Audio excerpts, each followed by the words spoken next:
అందరికీ నమస్కారం. ఈరోజు మీ అందరికీ నేను వినిపించబోయే కథ కథలో రాయని పాత్ర.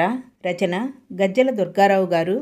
ఉదయం 6:50 బెంగళూరు నుండి విజయవాడ వస్తున్న ఇండిగో ఫ్లైట్కి ఇంద్రకీలాద్రిపై తచ్చాడుతున్న ఆషాఢ మేఘాలు స్వాగతం పలికాయి. గన్నవరం ఎయిర్పోర్ట్లో దిగుతూనే రమణకి ఫోన్ చేశాడు ఆనంద్. బాబు ఆనంద్, ఆప్యాయంగా పలకరించింది ఫోనెత్తిన సునంద. వదినగారు నమస్తే. రమణన్న లేచాడా అడిగాడు. అసలు నిద్రపోతేగా, ఇప్పుడే స్నానానికి వెళ్ళారు. మీరు ల్యాండ్ అయ్యారా? రమణని పంపేదా అంది నవ్వుతూ.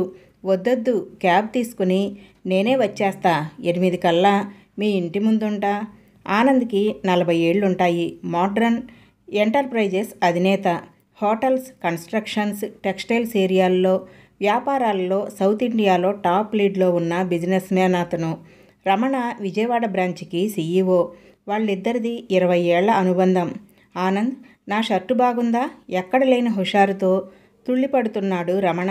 అతని మొహం వెలిగిపోతుంది. చూడయ్యా, తనకే అవార్డు వచ్చినంత సంబరపడిపోతున్నాడు మీ అన్న. రాత్రంతా ఒకటే ముచ్చట్లు నీ గురించి. చెప్తే నమ్మవు కానీ ఉదయం నుండి ఇప్పటిదాకా 5 షర్టులు మార్చాడు. అదొక భావోద్వేగపు ప్రకటనగా తోచింది ఆనంద్కి. ఆనంద్ చిన్న నవ్వు నవ్వి రమణ టక్ సరిచేసి ఆలింగనం చేసుకున్నాడు. వాళ్ళిద్దరినీ సంతోషంగా చూస్తూ కాఫీ కలిపింది సునంద. రమణన్న, దారిలో టిఫిన్ చేసి వెళ్దాం. ఇంతకీ నువ్వు గానీ టిఫిన్ చేసేశావా? సందేహంగా అడిగాడు ఆనంద్ అద్దంలో జుట్టు సరిచేసుకుంటూ. లేదు, ఓన్లీ కాఫీ. ఏమీ తినొద్దని రాత్రే చెప్పావుగా. కాఫీ కప్ టేబుల్ మీద పెట్టి కార్ కేస్ తీసుకుంటూ సునందకి బై చెప్పి బయటకు వచ్చాడు రమణ. అనుసరించాడు ఆనంద్. కారు ముందుకు ఉరికింది. శ్రీను హోటల్కేగా? ఆనంద్ వైపు చూస్తూ అడిగాడు. కళ్ళు పెద్దవి చేస్తూ తలూపాడు ఆనంద్. అయితే కొత్తగుళ్ళ పడమర గేటు దగ్గర పార్క్ చేసి లోపలి నుండి వెళ్దాం అన్నాడు రథం సెంటర్ దగ్గర మలుపు తిప్పుతూ. ఒక రకమైన పారవస్యంలో ఉన్నాడు ఆనంద్. పాత జ్ఞాపకాలని నెమరువేసుకుంటూ ప్రతి షాపుని, మనుషులని తన్మయంగా చూస్తున్నాడు. వాతావరణం ఆహ్లాదంగా ఉంది. సన్నగా చినుకులు పడుతున్నాయి. కమ్మని కృష్ణగాలికి కొమ్మలు మత్తుగా తలూపుతున్నాయి. 60 ఏళ్ల నాటి కేరళవారి హోటల్లది. అడుగు పెడుతుంటే వేడివేడి దోశలపై కరుగుతున్న నేతి సువాసన ముక్కుపొటాలని తాకింది. కుర్చీ ముందుకు జరుపుకుని రమణన్న, పెసరట్టు ఉప్మా కావాలి నాకు అన్నాడు ఆనంద్ మార్బుల్ టేబుల్ మీద వేళ్లతో దరువేస్తూ. ఎంత ఎదిగినా నువ్వు నువ్వే, ప్రపంచమంతా వేరే, నువ్వు వేరే, అంతే అంటూ పక్కనే నిలబడి అంతా వింటున్న సప్లయర్కి కళ్ళతోనే ఆర్డర్ చెప్పేశాడు రమణ. 20 ఏళ్ల క్రితం మాట. ఒకరోజు అదే హోటల్లో అక్కడే కూర్చుని ఉన్నాడు ఆనంద్. అతనికి బాగా ఆకలిగా ఉంది. సప్లయర్ని పిలిచి ఉప్మా పెసరట్టు ఎంత అని అడిగాడు. అతను చెప్పేలోపే ఇడ్లీ ఎంత అని అడిగాడు. ఆ సప్లయర్ ఆనంద్కి గోడకేసి వేలుపెట్టి చూపించి చదువుకో అన్నట్లు సైగ చేసి పక్క టేబుల్ దగ్గరికి వెళ్ళిపోయాడు. చెవిలో పెన్సిల్ సరిచేసుకుంటూ అతన్ని మళ్ళీ పిలిచి ఒక కాఫీ తీసుకురా అని చెప్పాడు ఆనంద్ నెమ్మదిగా. కాఫీ ఇప్పుడే వద్దు, ఇందాక పెసరట్టు చెప్పా కదా, మరొకటి కూడా పట్రా మా ఇద్దరికి, తరువాత కాఫీ. ఆనంద్ అనుమతి తీసుకోకుండా చెప్పాడు. అతనికి ఎదురుగా కూర్చున్న వ్యక్తి 35 ఏళ్లుంటాయి. బక్కపల్చగా ఉన్నాడు. అరే వద్దండి, నేను తినే వచ్చా, కాఫీ చాలు, మీకెందుకు శ్రమ అన్నాడు ఆనంద్ కంగారుగా మొహమాట పడుతూ. మొహంలో ఎలాంటి భావం లేకుండా ఇద్దరికేసి చూస్తూ నిలబడ్డాడు సప్లయర్. ఏదో ఒకటి తేల్చండి అన్నట్లుగా. అతన్ని వెళ్ళి తెమ్మని పురమాయించి కొంచెం ముందుకు వంగి, తప్పుగా అనుకోకండి, నా పేరు రమణ. ఇవాళ మా తమ్ముడు పుట్టినరోజు. ప్రతి ఏడాది వాడు నేను ఇక్కడికి వచ్చి టిఫిన్ చేసి వెళ్తాం. అదొక అలవాటు. ఈసారి వాడు లేడు. ఇంటర్వ్యూ పని మీద హైదరాబాద్ వెళ్ళాడు. ఇవాళ వాడి ప్లేస్ మీరు తీసుకోవాల్సిందే, తప్పదు. నేను చాలా సంతోషిస్తా, ప్రాధేయపూర్వకంగా అడిగాడు. సరే అనక తప్పలేదు ఆనంద్కి. చాలా థ్యాంక్స్ అండి, కృతజ్ఞతగా చెప్పాడు ఆనంద్ బయటకు వచ్చేటప్పుడు. పర్వాలేదు, మీరేం చేస్తారు, ఎక్కడుంటారు అడగొచ్చా అంటూనే అడిగాడు రమణ. నా పేరు ఆనంద్ అండి. మాది ఇక్కడే బ్రాహ్మణ వీధి. MCom gold medal. జాబ్ కోసం వెతుకుతున్నా. ఫ్యామిలీ అంతా నా మీదే డిపెండ్ అండి. మీరు? నేను మనో ఎంటర్ప్రైజెస్ ఉంది కదా, బందర్ రోడ్డు కాందారీ దగ్గర, దానిలో సేల్స్ మేనేజర్గా చేస్తున్నా 7 ఏళ్లుగా. ఓహ్, చాలా మంచి పేరుందండి ఆ కంపెనీకి. రమణ తలూపి అవును, ఎంప్లాయీస్ని బాగా చూసుకుంటారు. ప్రెజెంట్ కొంచెం లాస్లో ఉంది. మా ఎండి సార్ మేడం చాలా మంచివాళ్ళు. మీరు గోల్డ్ మెడల్ అంటున్నారుగా, ఏదైనా ఛాన్స్ ఉండొచ్చు. మొన్నటి వరకు పెద్ద సార్ ఉండేవారు. ఆయనకి హెల్త్ బాగోక వాళ్ళ అబ్బాయికి కోడలికి మొత్తం అప్పజెప్పేశారు. మాట్లాడి చూద్దాం, కాదనకపోవచ్చు. రమణ మాటలు పూర్తి కాకముందే అతని వైపే రెప్పార్పకుండా చూస్తున్న ఆనంద్ టక్కున చేయి పట్టుకున్నాడు కృతజ్ఞతగా. మీరు ఫ్రీ అయితే నాతో రండి వెళ్దాం అంటూ రమణ స్కూటర్ స్టాండ్ తీసి స్టార్ట్ చేశాడు. మారు మాట్లాడకుండా వెనక ఎక్కి కూర్చున్నాడు ఆనంద్. మీకో విషయంలో సారీ చెప్పాలి బండి పోనిస్తూ తల కాస్త వెనక్కి తిప్పి అన్నాడు రమణ. నాకా? మీరా? నాకెవరూ తమ్ముళ్ళు లేరు. మీతో టిఫిన్ తినిపించడానికి అబద్ధం చెప్పా అన్నాడు రమణ బండి వినాయకుడి గుడి మీదుగా ముందుకు పోనిస్తూ. జీవితం గొప్పగా మారిపోతున్నట్లు అనిపించింది ఆనంద్కి. జీవితం గొప్పగా మారిపోయింది రమణన్న, ఇక్కడే నువ్వు పరిచయం అయ్యాక అన్నాడు ఆనంద్ కళ్ళజోడు తీసి జేబులో పెట్టుకుంటూ జ్ఞాపకాల్లో నుంచి బయటకు వస్తూ. ఇద్దరూ నెమ్మదిగా నడుచుకుంటూ కారు దగ్గరికి వచ్చారు. ఆనంద్ డ్రైవ్ చేస్తున్నాడు. అతన్ని ఉద్యోగంలో చేర్చిన రోజులు గుర్తుకు వచ్చాయి రమణకి. రాత్రింబవళ్ళు కంపెనీ కోసం పనిచేశాడు ఆనంద్. మోహన్ ఎంటర్ప్రైజెస్ అధినేతలు మోహన్, ఆయన భార్య మనోహరి డైనమిక్గా కంపెనీని నడిపేవారు. ఆనంద్ తెలివితేటల్ని, చొరవని గుర్తించి ప్రోత్సహించేవారు. మార్కెటింగ్లో ఆనంద్కి వాళ్ళు చాలా ఇచ్చారు. ఆనంద్ కంపెనీకి లాభాలు తెప్పించి తన మీద పెట్టుకున్న నమ్మకాన్ని నిలబెట్టుకున్నాడు. అతను ఎదుగుతుంటే రమణ మురిసిపోయేవాడు. అన్ని ప్రధాన నగరాల్లో బ్రాంచీలు తెరిపించారు మోహన్ దంపతులు. ప్రతి కొత్త బ్రాంచీని కొన్నాళ్లపాటు ఆనంద్ నేతృత్వంలో నడిపించేవారు. ప్రస్తుతం తానే మోడ్రన్ ఇన్ఫ్రా అనే కంపెనీకి అధినేత అయిపోయాడు ఆనంద్. ఈరోజు ప్రతిష్టాత్మక south Indian emerging business man award అందుకోబోతున్నాడు. రమణన్న, ఈ బందర్ రోడ్డులో నీ స్కూటర్ మీద ఎన్నిసార్లు ఎక్కించుకుని తిప్పావో లెక్కలేదు. అంతా ఒక కలలా ఉంది. మోహన్ సార్, మనోహరి మేడం, నువ్వు, మీరంతా లేకపోతే నేనెక్కడా? ఈ అవార్డు మీ అందరిది. ఈరోజు వాళ్ళిద్దరి గురించి మాట్లాడతా అన్నాడు ఆనంద్ స్థిరంగా. అంతేనా? నువ్వు కృతజ్ఞతలు చెప్పాల్సిన వ్యక్తి మరొకరున్నారు. నీ గురించి చెప్పకుండా ఎలా అన్నా నవ్వేశాడు ఆనంద్. నా గురించి కాదులే, తీసుకున్న దానికి 100 రెట్లు తిరిగిచ్చే తత్వం నీది. గుప్పెడు అటుకులిచ్చిన కుచేలుడికి కృష్ణుడు అంతులేని సంపదలిచ్చినట్లు చిన్న ఉద్యోగం కుదిర్చిన నాకు సొంతిల్లు కట్టించావు. నా పిల్లల్ని పెద్ద చదువులు చదివించావు. నా తమ్ముడివో కొడుకువో స్నేహితుడివో అర్థం కాదు ఆనంద్ ఆలోచిస్తే అంటూ కంటతడి పెట్టాడు రమణ. అయినా నువ్వు నేను వేరా చెప్పు అన్నాడు కొనసాగింపుగా. మరి ఇంకెవరున్నారు ఆలోచిస్తూ అడిగాడు ఆనంద్. రాధ గురించి చెప్పాలి మౌనంగా తలూపాడు ఆనంద్. అతని చేతులు స్టీరింగ్పై బిగుసుకున్నాయి రాధ పేరు వినగానే. కారు పెనమలూరులోని కన్వెన్షన్ హాలు ముందు ఆగింది. చాలా కోలాహలంగా ఉందక్కడ. ఏర్పాట్లన్నీ చాలా ఆర్భాటంగా కనిపిస్తున్నాయి. South Indian business man summit జరుగుతుందక్కడ. కోటీశ్వరులు కొలువు తీరే వ్యాపార జాతర. ఆనంద్కి అభినందనలు తెలుపుతూ ఉన్న ఫ్లెక్సీలు, స్వాగత బ్యానర్లు చూసిన రమణకి ఛాతీ పొంగింది. సభ ప్రారంభమైంది. దక్షిణ భారతదేశంలోని అన్ని ప్రముఖ వ్యాపార సంస్థలు తమ ఉత్పత్తుల గురించి, వ్యాపారంలో అనుసరిస్తున్న విధానాల గురించి, ప్రభుత్వం సహకారం గురించి తమ ప్రజెంటేషన్స్ ఇస్తున్నాయి. మోహన్, మనోహరి దగ్గరకు వెళ్ళి నమస్కారం చేసి వారి పక్కనే కూర్చున్నాడు ఆనంద్. అతని భుజం తట్టాడు మోహన్. భోజన విరామం తర్వాత 4 గంటలకి అవార్డు ప్రదానోత్సవం ప్రారంభమైంది. ఆనంద్ గురించి అందరూ గొప్పగా మాట్లాడారు. మోహన్ వంతు వచ్చింది. ఇక్కడ ఉన్న అందరికంటే ఆనంద్ గురించి మాకే ఎక్కువ తెలుసు. ఆయన మా ప్రోడక్ట్. ఒకప్పుడు మా దగ్గర 4,000 జీతానికి పనిచేశాడు. ఈరోజు తానే 4,000 మందికి జీతం ఇస్తున్నాడు. దీన్నే గెలుపు అంటారు. తానొక్కడే గెలవటం కాదు, చుట్టూ ఉన్న వారిని కూడా గెలిపిస్తాడు మా ఆనంద్. అతనొక విజేత. ఇటువంటి విజేతల జీవితాలను కథలుగా తీసుకోవాలి నేటి యువత. ఇటువంటి స్ఫూర్తివంతమైన కథలో మేము కూడా పాత్రలు కావటం మాకు ఎంతో సంతోషం.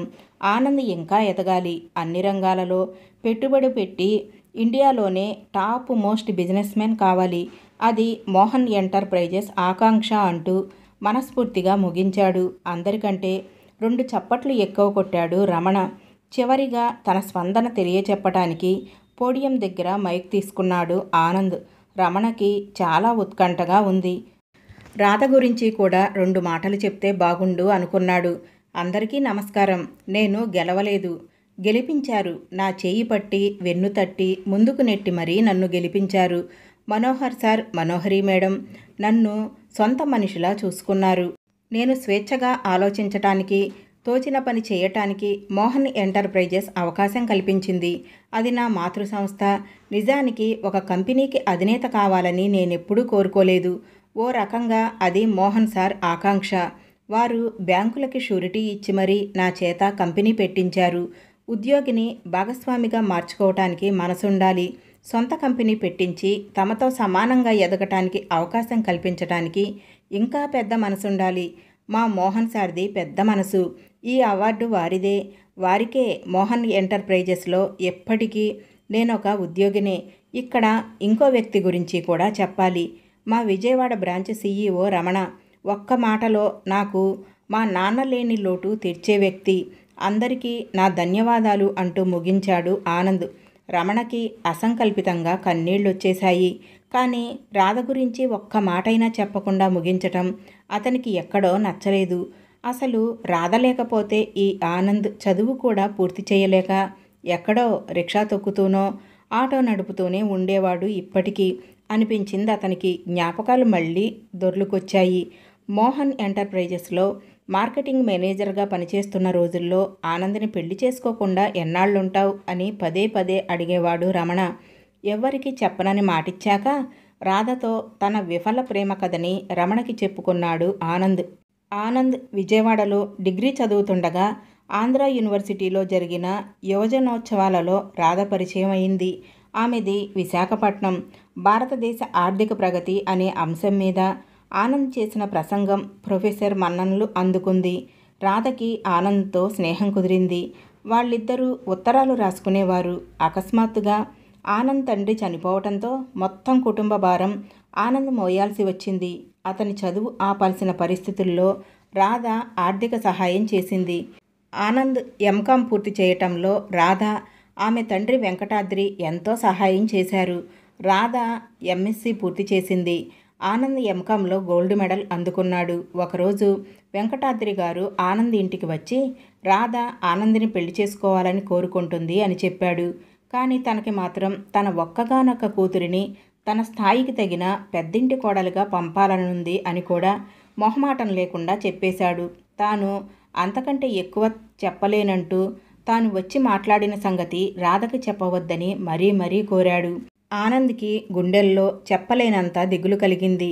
తాను వారి స్థాయికి తగినవాడిని కాదని, తమ కుటుంబం అంతా వారికి భారం కాలేమని రాధకి నచ్చచెప్పి దూరం అయిపోయాడు. ఉత్తరాలకి అక్షరాలు కరువయ్యాయి. అలా దిక్కుతోచని స్థితిలో తిరుగుతున్నప్పుడు రమణ పరిచయం అయ్యాడు. రాత్రి 8 అయింది. రమణన్న, నేను కంపెనీ కారులో వెళ్తా, నువ్వు వెళ్ళిపో, లేటవుతుంది అన్నాడు ఆనంద్ బయట కురుస్తున్న వర్షాన్ని చూస్తూ. లేదు, నీతో మాట్లాడాల్సింది ఉంది. ఎయిర్పోర్ట్లో నేనే డ్రాప్ చేసి ఇంటికి వెళతా. అందరి దగ్గర వీడ్కోలు తీసుకుని బయలుదేరారు ఇద్దరూ వర్షంలో. రమణ మౌనంగా డ్రైవ్ చేస్తున్నాడు. ఏంటన్నా సైలెన్స్? ఏదో మాట్లాడాలన్నావుగా అడిగాడు ఆనంద్. రాధ గురించి ఒక్క మాటైనా చెప్పాల్సింది. అది కనీస కృతజ్ఞత. అసలు రాధని మర్చిపోయిన ఆనంద్ని నేను ఊహించలేను అన్నాడు రమణ పెదాలు బిగిస్తూ. అన్న, తన గురించి 10 మంది ముందు మాట్లాడితేనే కృతజ్ఞత? చెప్పు. ఇప్పుడు తనకి ఒక కుటుంబం ఉండే ఉంటుంది. సభాముఖంగా మాట్లాడి జనాలు ఏదో ఊహించుకునే పరిస్థితి కల్పించటం మర్యాదేనా? అలా చేస్తే నేనసలు మనిషినేనా? నన్ను అర్థం చేసుకో అన్నాడు ఆనంద్. సబబే అనిపించింది రమణకి. మరి బతికినంత కాలం చుట్టూ ఉన్న వారి కోసమే బతుకుతావా? మీ వదిన ఎప్పుడూ అంటూ ఉంటుంది. ఆనంద్ కళ్ళల్లో దీపావళిని, గుండెల్లో గోదారిని పెట్టుకుని తిరుగుతుంటాడని. జీవితం పొద్దువాలక ముందే కాస్త నీ గురించి కూడా ఆలోచించుకో ఆనంద్. ఇందాక మాట్లాడుతూ తండ్రి స్థానంలో ఉంచావు కదా నన్ను, ఆ చనువుతో అడుగుతున్నా ఆర్తిగా అడిగాడు రమణ. పెదవి దాటని నవ్వొకటి విసిరాడు ఆనంద్. వర్షం కురుస్తూనే ఉంది వాళ్ల మనసుల్ని చల్లబరచటానికి. ఆనంద్ని డ్రాప్ చేసి రమణ వెళ్ళిపోయాడు. ఒంటరిగా కూర్చున్న ఆనంద్ని అనేక ఆలోచనలు చుట్టుముట్టాయి. తన మనసులో ఉన్నదేంటో తన మౌనం వెనుక ఉన్న రహస్యమేమిటో ప్రపంచానికి చెప్పలేని స్థితి అతనిది. Happy journey Anand, all the best. వాట్సాప్లో టెక్స్ట్ మెసేజ్ చూసి ఆనంద్ ఎంతో సంతోషించాడు. మనోహరి పంపిన మెసేజ్ పదే పదే చదువుకున్నాడు ఆనంద్. మనోహరి మేడం కాదు, వెంకటాద్రి గారు తనకి దూరం చేసిన రాధా మనోహరి. ఉద్యోగంలో చేరిన మొదటి రోజు రాధని చూసి ఖిన్నుడైపోయాడు ఆనంద్. బాధ, దుఃఖం, సంతోషం ఉక్కిరి బిక్కిరి అయిపోయాడు తను. ఆమెది కూడా అదే పరిస్థితి. కానీ ఆనంద్ ఎలా ఎదగాలని కోరుకుందో అలా ఎదిగే అందుకు రాధా మనోహరి కృషి చేసింది. తనకంటే యోగ్యుడైన మోహన్ని చూసి ఆనంద్ సంతోషించాడు. మోహన్ పట్ల తన అపారమైన విశ్వాసాన్ని అడుగడుగునా చూపేవాడు. చదువుకోవటానికి ఆర్థిక సాయం చేసిన వెంకటాద్రి, ఉద్యోగం ఇప్పించిన రమణ, కంపెనీ పెట్టించిన మోహన్తో తనది రుణానుబంధం. వారి పట్ల వారి విధేయత చెక్కుచెదరనిది. ఎంతటి గొప్పవారి జీవిత చరిత్రలోనైనా రాయలేని పాత్ర ఒకటైనా ఉంటుంది. అందుకేనేమో వర్షం ఆగింది, ఆకాశం తేటపడింది, విమానం గాల్లో ఎగిరింది. బలంగా శ్వాస తీసుకొని భవిష్యత్తులో చేయాల్సిన పనుల గురించి ఆలోచించటం ప్రారంభించాడు ఆనంద్. హృదయం వేడెక్కినప్పుడు నిట్టూర్పు చల్లబరుస్తుంది. ఈ కథ ఇంతటితో సమాప్తం. ఈ కథ విన్నారు కదా. ఈ కథలో మంచి మనుషుల పరిచయం ఒక వ్యక్తిని ఎంత ఎత్తుకు తీసుకువెళ్తుంది అనేది చాలా చక్కగా వివరించారు. తనకి పరిచయం లేని ఒక వ్యక్తి తమ్ముడిలా భావించి ఆకలి తీర్చి ఉద్యోగం ఇప్పిస్తే ఒకప్పుడు తనకి చదువుకోవటానికి ఎంతో సహాయం చేసిన అమ్మాయి పెళ్లి చేసుకోవాలనుకుంటుంది. అయితే ఆమె తండ్రికి ఇష్టం లేదని అతను ఏదో విధంగా నచ్చజెప్పి దూరంగా వెళ్ళిపోతాడనమాట. ఒకప్పుడు ప్రేమించిన అమ్మాయే మళ్ళీ ఉద్యోగం ఇస్తుంది, ఎంతో ఎత్తు ఎదగటానికి సహాయం చేస్తుంది. మంచి వ్యక్తుల పరిచయం ఒక వ్యక్తి జీవితాన్ని ఎంతో ఉన్నతికి తీసుకువస్తుంది. ఒకప్పుడు తనకు సహాయం చేసి అన్నగా నిలబడిన వ్యక్తిని అంతే ఆదరంగా చూసుకుంటాడు. అలాగే తను ప్రేమించిన అమ్మాయి దగ్గరే ఉద్యోగం చేసి అతను ఎంతో ఉన్నత స్థితికి చేరుకుంటాడనమాట. అది ఈ కథలో చాలా చక్కగా హృదయానికి హత్తుకునేలాగా వివరించారు. ఇంత చక్కటి కథను రచించిన వారు గజ్జెల దుర్గారావు గారు. వారికి నా నమస్కారములు. ఈ కథ కనుక మీకు నచ్చితే తప్పకుండా కామెంట్ చేయండి. నా ఛానల్ కనుక మీకు నచ్చితే లైక్ చేయండి, షేర్ చేయండి, సబ్స్క్రైబ్ చేసుకోండి.